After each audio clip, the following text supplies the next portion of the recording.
Your Steve Jones Show podcast is loading now. The Steve Jones Show podcast is sponsored by Sunbury Motors, North 4th Street in Sunbury, and Sunbury Motors Kia, routes 11 and 15 in Hummel's Wharf.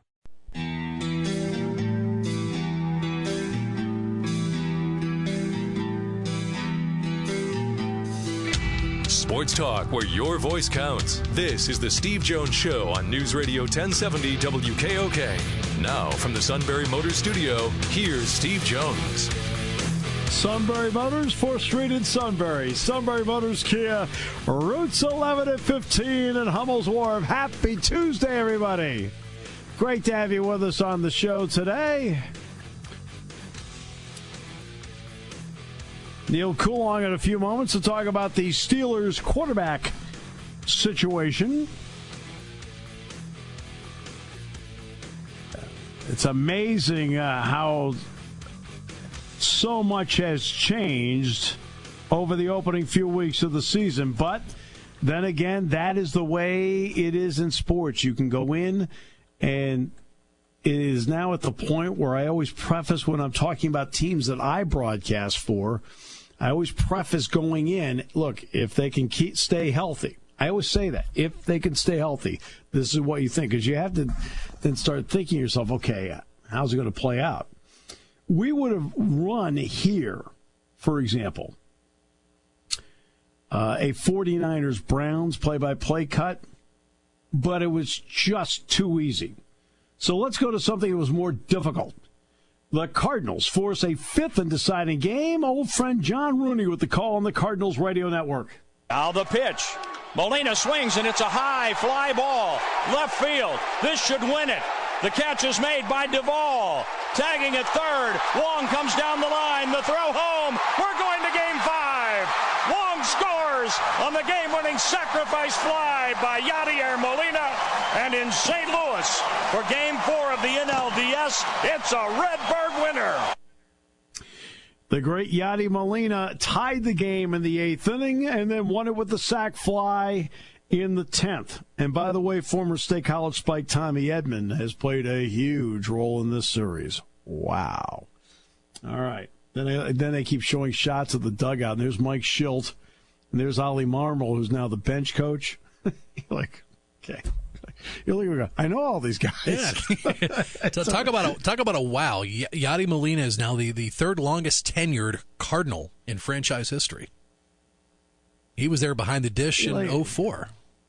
Look, he is one of the top 10, and maybe you can go even further, one of the top 5 catchers in the history of the game. He's remarkable. He had the longevity, the high level of play, the defensive prowess, the ability to get big hits. Yadi Molina is a special player. Wow. And he won it for them. All right. Big news, by the way. Did you hear the big news? Oh, what's that? The Steelers, of course, who have Hodges and they have Paxton Lynch, they need another quarterback for the practice team. It's our information. Inside information. Okay, scoopage. That new practice quarterback may be Neal Coolong, who now joined us. Neal, welcome. Great to have you with us. You may not be able to elevate me, but what's really funny about it is both of these guys have ties to North Dakota State, a school we've talked about plenty of times on this segment.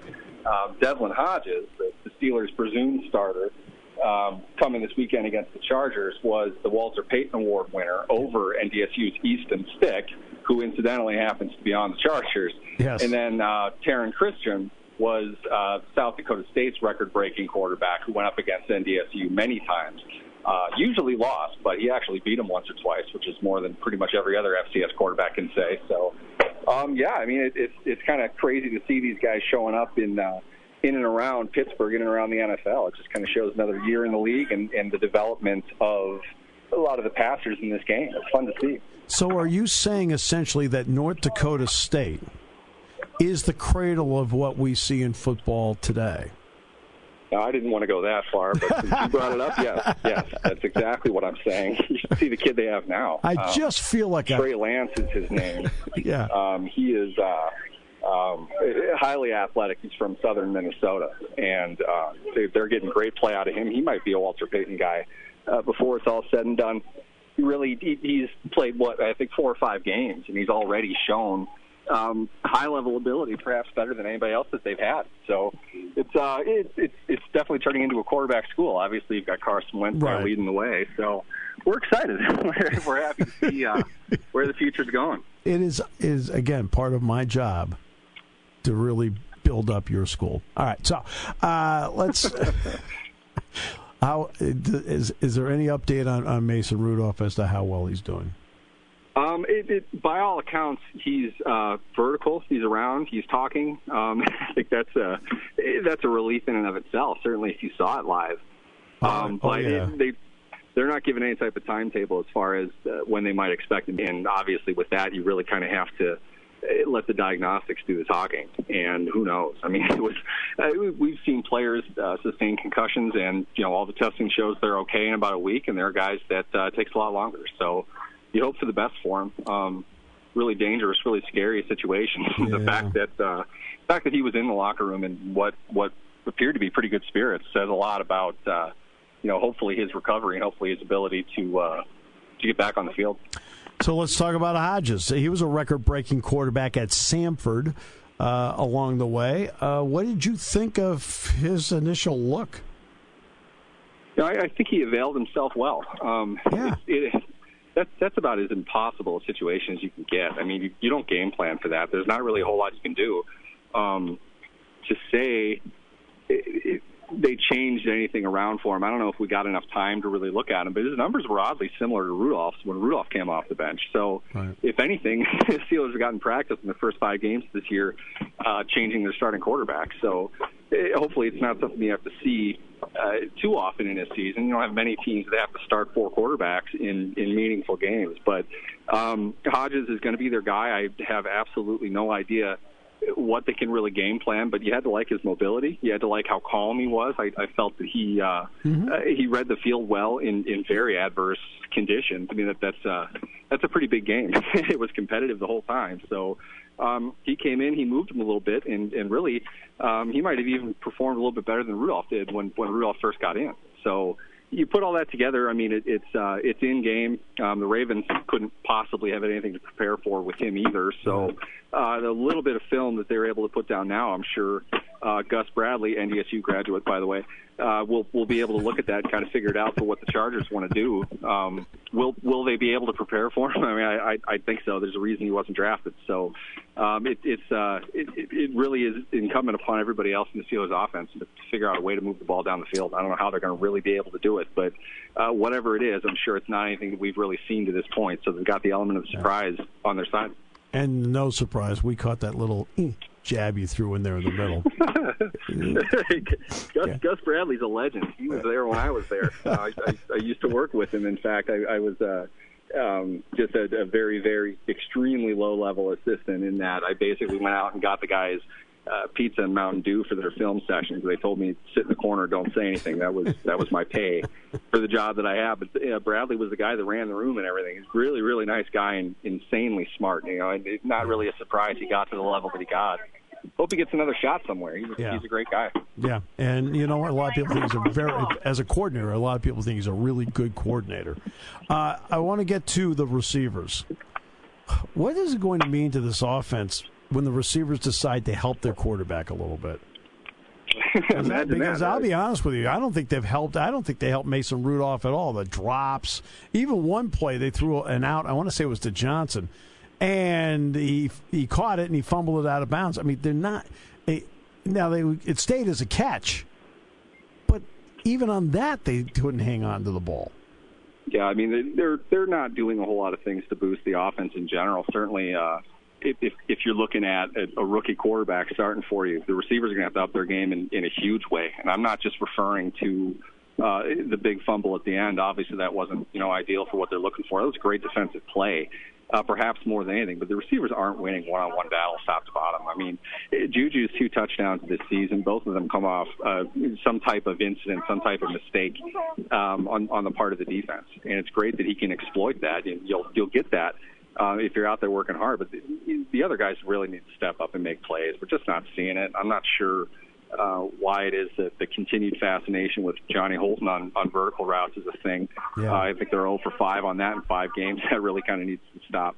Top to bottom, you're just not seeing Steelers receivers winning, versus the defenses they're going against. And we haven't said that in a long time. The Steelers have always had good receivers. Agreed. But I think we kind of expected a step back a little bit this season. That's going to have to change real quick, though. All right, next up, let's get to the defensive side. Can they play well, in your opinion, defensively to keep the Steelers in as many games as possible, where now they can get, like in the Baltimore game, you're a break away from winning it? Yeah, I think they can. I think we've seen that at times throughout the season. I mean, you throw out game one. Game one was really not indicative, I think, of what we would see from the defense over the next 4 games. They've played well over continued stretches of time. It wasn't just one play or one series. They're making hits on the quarterback. They're getting to the ball. I wouldn't have thought they'd be leading the league in takeaways through 5 weeks, regardless of their record. I absolutely would have bet against that. They're making the plays they need to make, and it really looks to me like the secondary is communicating. They actually understand what they're supposed to be doing and where they're supposed to be. That's a step forward, as you know. Over the last couple of years, we haven't really seen that. They're coming into their own. I think they're adding versatility that they need. They're showing different looks to whatever offense they're going against, and they've had success against all of them to some degree. It's a matter of doing it over 4 quarters. They're not doing that. In my mind, I hate placing singular blame on any one person, but you look at the play of Mark Barron to this point this season, it's not above board. I think he's really dragging him down in a lot of ways. And more than anything, which by the way, all of us thought was possible when they signed him. So I'm not really surprised at the level he's played at. Yeah, I didn't expect him to be on the field as much as he was, really. I was kind of confused by the signing and the role that they're asking him to play. I don't think it works particularly well for him. Whatever it is, break down the film 50 different ways. We're not getting quality play from him. That's what the film is going to show. That's what the Steelers are going to say. The less time he's on the field, I think at this point, the better. I'm just not sure whatever alternatives that they may have. But offenses know that he's there, and they're targeting him in the run game and the pass game. So they need to figure out a way to get him up or get him out if they're going to have sustained success over 4 quarters. Because in many ways, that's killing them. I don't want to put it all on one guy, but that's really been a problem. 2 guys have been added into this mix along the way. One is Nick Vanette at tight end out of Ohio State. They've added him in, and obviously the big trade for Minkah Fitzpatrick. Hey, how has Vanette handled the early going? Because you have to learn all new terminology and so forth. And how's Fitzpatrick handled it? The biggest thing is the amount of faith that they have in him, and he's rewarded them in that faith. It's only so much that you can really ask if you want a 3-down tight end to play, 85-90% of the snaps an offense is going to have. They've asked him to do that. I think he's performed himself well under those conditions. Bar is going to continue to raise as the season goes on, but he's a good player. I really think they executed that trade because it was something that they had wanted to do. Leading into this season, I think Seattle just kind of balked. They weren't really sure.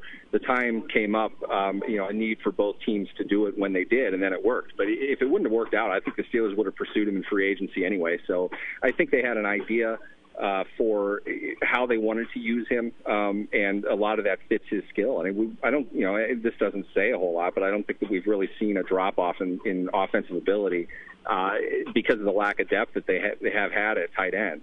They need to build that up as a strength. I think that's the basis of their offensive issues right now. They don't have much ability to be versatile because they don't have consistent tight ends. If McDonald is healthy and with Vanette out there, I think you're able to do a bit more, and you're going to have to ask him to do a bit more as the season goes on. But I think he's done pretty well. I know you have to get going. We appreciate the time you gave us, and also our new sponsor, the North Dakota State University Alumni Association. I'll let them know that they'll call you guys twice a day, too. Thanks. Yeah, exactly. Thanks so much. Appreciate it, Neal. Thanks for having me, guys. Neal Coolong, USA Today. Back with more in a moment. Brought to you by Sunbury Motors on News Radio 1070 WKOK.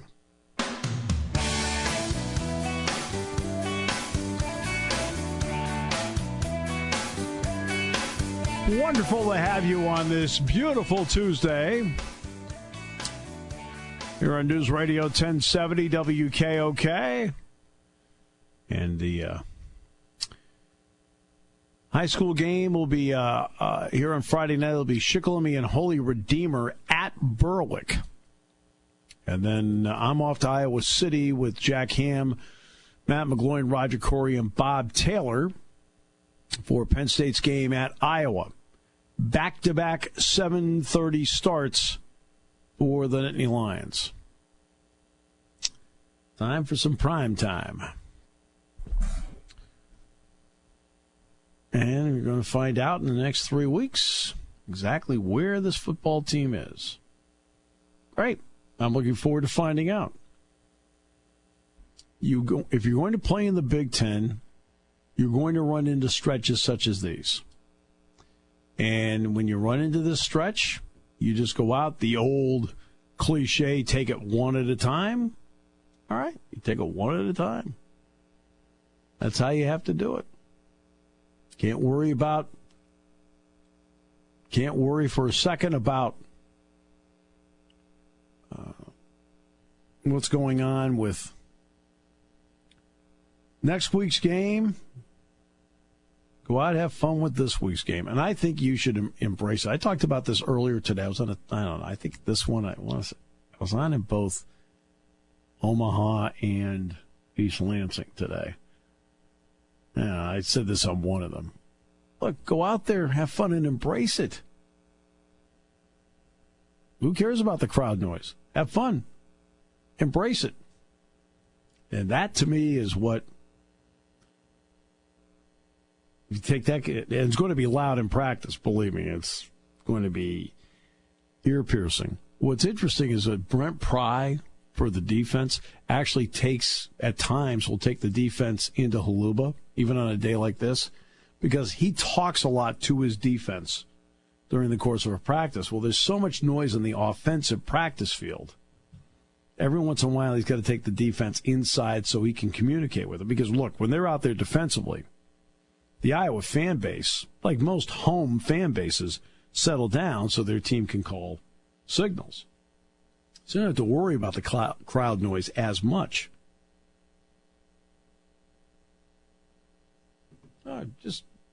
And the Pro Football Focus grades were really good for Penn State last weekend. Some interesting ones that came out. Several players were given all Big Ten recognition for their grades. One of them, by the way, being Rasheed Walker, who was graded out evidently very well by Pro Football Focus in each of the last 2 weeks. Sean Clifford was the number one quarterback in the Big Ten. Talked about his efficiency, 21 completions, 8.8 yards per attempt. When it came to wide receiver, KJ Hamler was second team. Nick Bowers was first team Pro Football Focus tight end of the Big Ten. They talked about the 3 receptions for 66 yards, but they also said they had very strong grades in run and pass protection. Rasheed Walker, number one offensive tackle, without a pressure allowed on his 25 pass blocking snaps. Walker also finished with a dominant game when blocking for the run. He had plus grades in each facet and was integral in pass protection along Clifford's backside. Second team, by the way, at center was Michael Menet. On defense, Shaka Toney along with Chase Young were the edge defenders. Toney, while multiple pass rushers had big games in the Big Ten, Toney's 3-sack performance and 8 total pressures rose to the top next to Young. He recorded 3 sacks to go with 5 hurries as he chipped in with another defensive stop in the run game to round out a full effort. Linebacker, first team all Big Ten Pro Football Focus for the week was Micah Parsons. Parsons flew around the field as well, most notably in the run defense for the Nittany Lions. While he chipped in with a sack and a quarterback hurry, he recorded 4 defensive stops along the middle of the field for Penn State as he roamed from sideline to sideline with ease. Second team in the flex safety spot was Lamont Wade. So that's what we saw from Pro Football Focus this week and how they graded Penn State players. Geno Stone, by the way, of Iowa, they talked about his performance. Number one safety. Absolute monster on the back end for the Hawkeyes.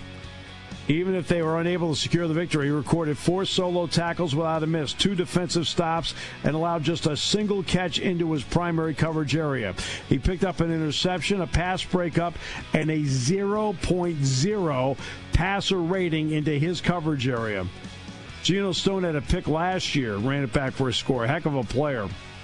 Stone is really good. Robert Windsor, by the way, was also second-team Pro Football Focus at defensive tackle. Missed him.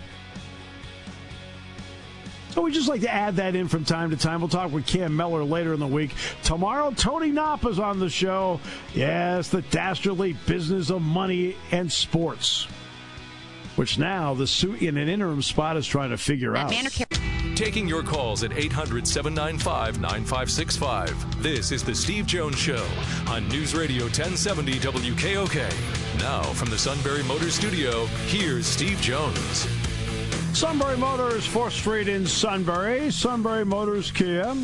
Routes 11 and 15 in Hummel's Wharf. Tony Knopp on the show tomorrow.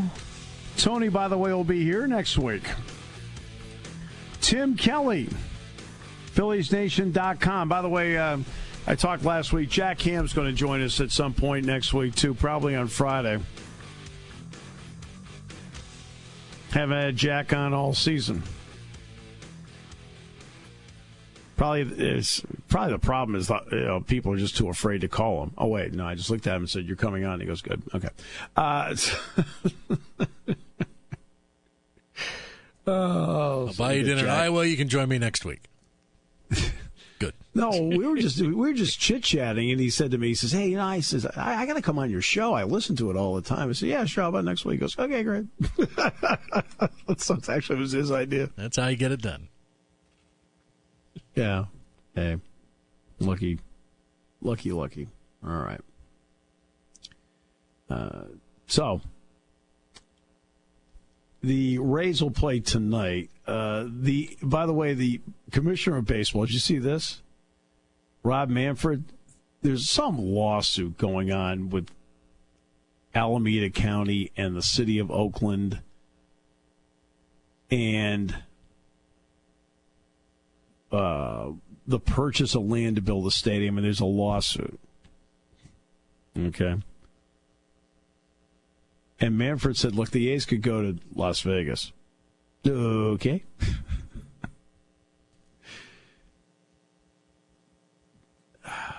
What are they going to do? Build a stadium where the Raiders are going to play in Vegas? I have no idea. I have no idea. What a mess. So.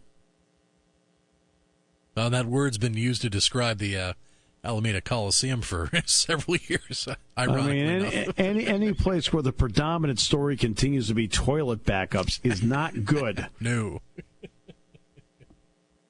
All right. That's how it was for Candlestick Park for quite a while, too. Then they built that gem. Have you ever been to AT&T?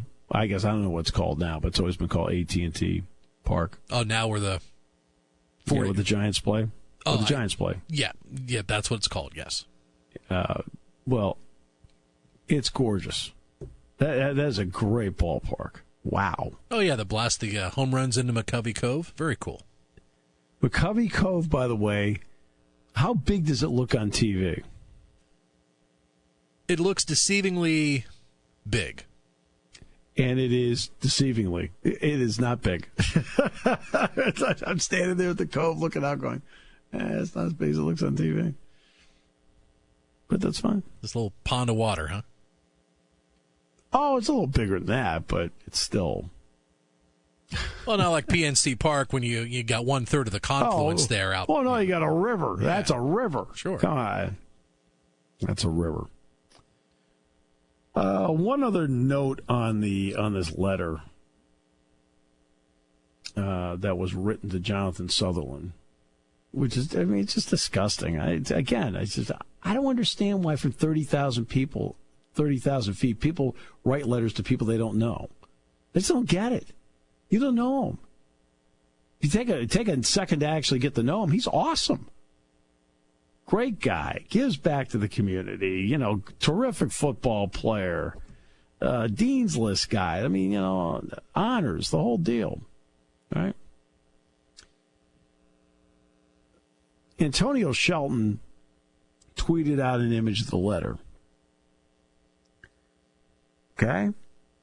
And this, what Shelton has done is he shows how much those players have their teammates back, which in turn has also allowed a lot of fans to step up to make sure they got his back. I'm glad Antonio Shelton took the time to tweet that out and make people aware that it existed. And I said, I worked with Antonio for 3 months this summer, along with Cam Sullivan-Brown. They interned with us at Channel 3. Hard worker, great guy, and he's having a really good season as a football player. And Sandy Barber put out her statement and said, I stand with our Penn State student-athletes and appreciate how they represent Penn State in competition in the classroom and in the community. Their dress, tattoos, or hairstyle has no impact on my support, nor does their gender, skin color, sexuality, or religion. It's all about how people treat people. People are people. They may come from different lifestyles. They may come from different communities. They may be of different skin color, different religion, whatever. But if somebody treats, I'll use myself as an example, they treat me well, guess what? They're great with me. They're great with me. It's a really simple litmus test. You treat people well, they treat you well, guess what?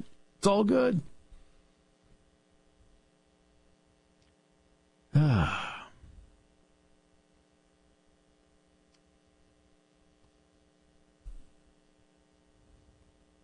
And again, I have no clue. I mean, I've seen the name of the person who wrote it. I have no clue about them. I know nothing except of the letter he wrote. He did say the individual, Chip Mittemeyer, did a good job of tracking him down in Johnstown. And I guess this guy's been a frequent contributor over the years to their forums, on various topics, not just this. He said, quote, it wasn't threatening or anything. I was just disgruntled about some of the hairdos that we're seeing. You think of Penn State as a bunch of clean-cut guys, and you do see so many who are clean-cut, but the tattoos and the hair, there are a lot of guys with hair coming down their backs, and it just looks awful. It's the same for the NFL and the NBA, too. Like, what does it matter? It's the quality of the person. And the players are terrific to me. They don't put me down for having gray hair, but that's great. I just don't get it. I don't get it. I just find this stuff so baffling. And it starts with the ability to criticize somebody else from 30,000 feet, to get to know somebody. You get to know Jonathan Sutherland, you wouldn't have written that letter. Oh, boy. Well, and Antonio Shelton tweeting him, well, that's him. Guess what? I like when other people have someone else's back. Like it a lot. All right. Baseball playoffs continue tonight. The Yankees are done. They took out the Twins in 3 straight. It's the first time a 100-win team has ever been swept. But it wasn't a good matchup for the Twins. They just could not, in any way, shape, or they couldn't get the big hit. Last night was a good example. They had the bases loaded early on Severino. Couldn't get the big hit. They didn't score. When you have the bases loaded and nobody out, you have an 85% probability of getting at least one run. The Twins had the bases loaded, nobody out, didn't score. Yeah, that game was 2-0 for the longest time, and there was a hit out to right field, and the Yankees just made great defensive plays after another to yeah. Aaron Judge. Yeah. Aaron Judge is 6'8", and he needed all 6'8" to reel that in. In the National League, the Dodgers and Nationals and the Cardinals and Braves are going to 5th and deciding games. Tonight, it's the Rays and the Astros playing the fourth game tonight, and it's in St. Petersburg. Verlander goes tonight. So the playoffs continue. Tomorrow we're going to have Tim Kelly on the show to talk about the Philly situation. And in the Philly situation, Gabe Kapler is still the manager. And it just seems on the surface that the longer this goes, the more you think that he's going to make it. He'll be the manager next year. This is interesting, the approach that John Middleton is taking. He's trying to get in touch with as many players as possible to get their thoughts on the situation. That's an interesting way to do it. Yeah, to a point. I'm not crazy about that. It just makes you wonder the amount, what kind of information that he's getting from the players. If it's what percentage is it leaning in Gabe's favor or not? I mean, I don't mind going to some of the leadership on the team. Guys that are acknowledged leaders like JT Realmuto, maybe an Aaron Nola, obviously a Bryce Harper, and just kind of get a gauge from them as to what they think. Yeah, that doesn't bother me, but like trying to talk to everybody, I mean, you don't know during the course of the year who was rubbed the wrong way by something. You just don't know. I think at some point you have to be a decision maker that has to make your own decision. You just have to. I don't think you have any choice but to eventually be the one to make a decision on this. I remember a few years ago when Texas was looking to get a new football coach. And the athletic director at the time said, "You're going to form a committee?" He says, "No, I'm going to do this myself." I thought to myself, good.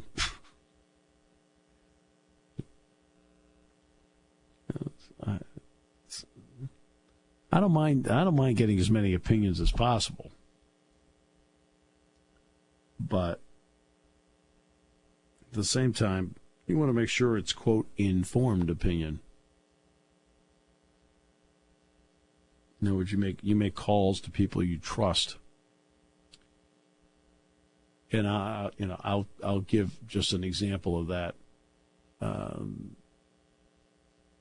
They did ask me to participate in getting a new Lady Lion basketball play-by-play announcer. So on my own, I went out, called somebody I trusted that was linked to one of the individuals that was interviewing for it. I said, "Look, send me 10 minutes of what they have." I said, "I don't want to hear his highlight tape. I just don't." I said, "I want to hear him do a game." So send me 10, 12 minutes, right? And again, you go to somebody you trust. What do you think of the guy? How do you feel? And that's what, where you can get into an honest conversation with somebody about it. Well, A.J. Hinch didn't need any honest conversations. He just looked over and said, "Hey, we got Verlander. We'll pitch him tonight." That's a good move. By the way, Tampa Bay is going to go with the infamous opener. Well, there's no such thing as an opener. That's ridiculous. You're the starter. If you can only go one inning, fine. You're the starting pitcher, though. Opener. Now we have an opener. Great. Good for you. I always love about the, quote, opener. Gets through the first inning, and then they give the ball to a guy that's usually a starter who pitches the next 4 to 6 innings. Yeah, okay. So I wonder about this stuff sometimes. I really do. Or the common sense of it. I've always heard, well, some of these starters struggle to get out of the first inning. Okay. Right. So you pitch them in the second inning. Suddenly things magically change.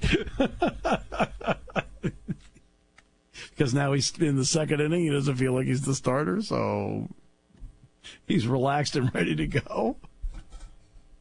Sure. Oh, mercy me. And how about Strasburg and Buehler? Now that'll be awesome. is quite a matchup. And Strasburg, who to his credit, has been terrific in postseason. How about that? It's been terrific. Okay. Take a break. Wrap it up in a moment. Today's show brought to you by Sunbury Motors, 4th Street in Sunbury. Sunbury Motors, Kia routes 11 and 15 in Hummel's Wharf. Sean had the interim tag taken off many years ago. 95, yes. Yeah. The interim tag was taken off. My interim tag also was taken off.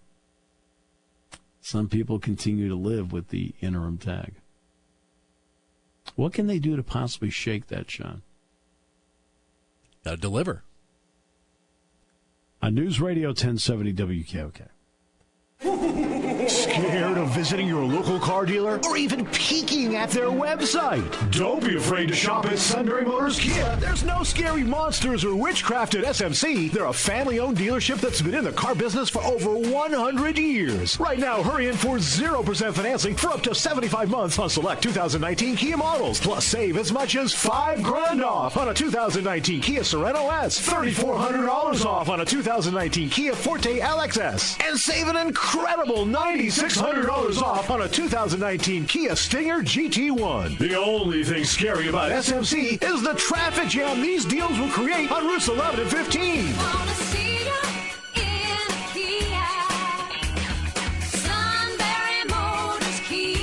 Put your car buying fears aside and get to Sunbury Motors Kia on the Strip in Hummel's Wharf. Offer available to qualified buyers through KMF. Offers expire 10/31/19. Warranty is a limited powertrain warranty. For details, see retailer or go to kia.com.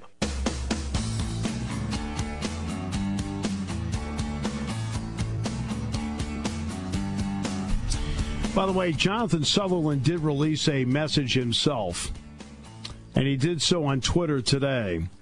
I'll read it verbatim here. Although the message was indeed rude, ignorant, and judging, I've taken no personal offense to it because personally I must respect him as a person before I respect your opinion.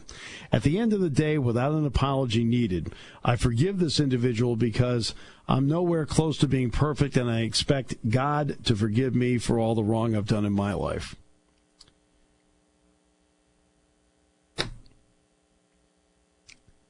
Well, I think that tells you who Jonathan Sutherland is, doesn't it? And, of course, he's getting universal support across the board. All right. But we want to at least make sure that was released and put in there.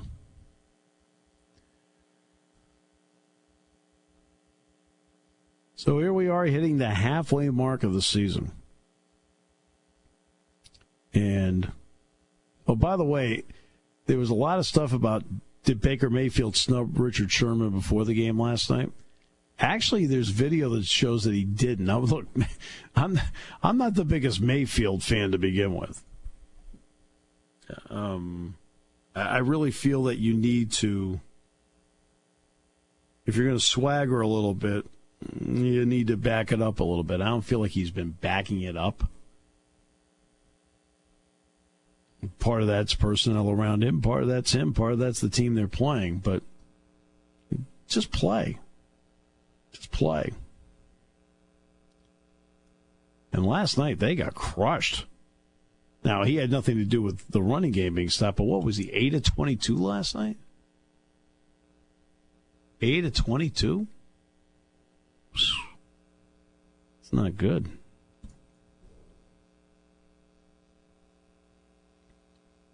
And then Nick Bosa really gave it to him last night, too. And that goes back to the flag planting incident at Ohio State after Oklahoma had that great win at Ohio State. Yeah, so far this season, 4 touchdowns, 8 interceptions, about 1,200 yards passing. But the infamous QBR rating, right now sitting at Rolling Rock, 33.4. Wow.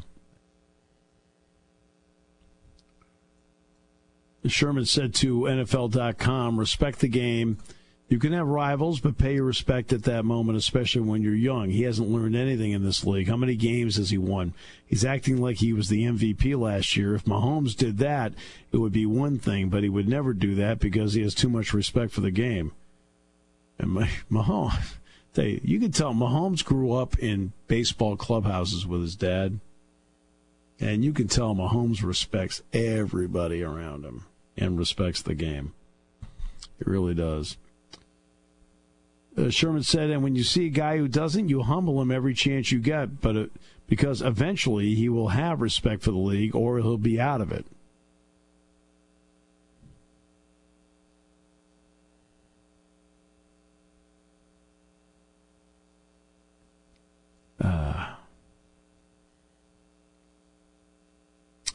The Browns had no comment on the situation today. The Browns shouldn't be commenting on any situation right now. They need to figure out how to win football games. I mean, because the Browns have a golden opportunity here. They're not in a division that's not very good. I know your team resides there. I got it. That's true, but it's right. It's been this division has been, known for a long time as cream of the crop. But yeah, you're right. It's a mediocre or better than and mediocre or less. That to me is one of the issues with the NFL right now, though, Sean. You have obviously some really terrific teams. You've got some very good teams in the middle. But the drop-off from the middle to the bottom is a chasm. I think it's a huge drop-off in the AFC. I mean, you mentioned the Chiefs. I mean, that you got Chiefs, Patriots there, but then 3 on down, I think it's a big drop-off. Let's give Indianapolis credit, though, for what they did. Oh, that was a great win. I don't know how long they can sustain this, but Baltimore is a good team. The Bills are a good team. I don't know how good the Chargers are. I think the Chargers kind of fall into that category of a team going sideways. But I think you have the NFC teams way up here, and you got AFC, the bulk of the AFC teams way down here. They're just, I can't remember as many bad teams all at once. The Dolphins are bad. The Redskins are bad. Well, the Redskins are just an absolute flat-out disgrace, and as long as Daniel Snyder's running that show, I just don't see that franchise getting any better. I mean, the Bengals are bad. There's a lot. The Jets are bad.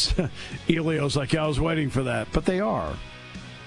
I mean, there are too many. The NFL is, for a team that has so many elements in place to allow you to get better quickly, schedules, drafts, free agency, and so forth, how do you end up with so many bad teams all in the same year? Oh, well. Tony Knopp tomorrow. Looking forward to it here on News Radio 1070 WKOK, brought to you by Sunbury Motors. Your station for news, weather, business, and CBS Sports Radio. News Radio 1070 WKOK Sunbury and on WKOK.com.